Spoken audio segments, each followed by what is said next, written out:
永远不会忘记伊宁大屠杀。1997年2月5日，东突厥斯坦伊宁市有一批维吾尔年轻人举行和平示威活动，以要求自己的合法权利。但是他们的和平示威遭到了中国军警的铁血镇压。据独立报道，这次镇压行动中有5000名维吾尔人被任意逮捕，数百人被杀。伊宁大屠杀的22周年日，伊斯坦布尔等市将举行各种纪念活动。东突厥斯坦新闻中心主席卡拉喀什就伊宁大屠杀22周年日发表声明说，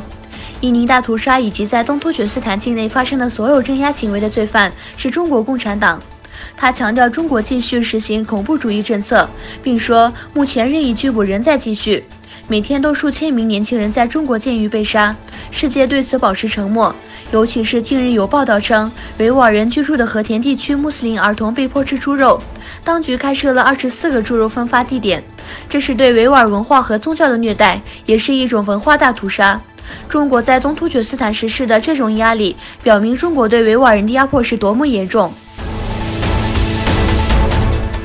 巴基斯坦要向中国出口驴挣外汇。巴基斯坦有活驴500多万头，是世界上拥有活驴数量第3多的国家。据巴基斯坦媒体报道，两国达成了驴贸易协议，巴基斯坦将在中国出售用于医药和明胶生产的驴子，为促进巴基斯坦出口以获得急需的外汇。开普尔普赫图赫瓦省牲畜局宣布将发展养驴场，政府计划前3年向中国出口多达8万头驴。在该省，外国投资者和中国将被允许建立设施。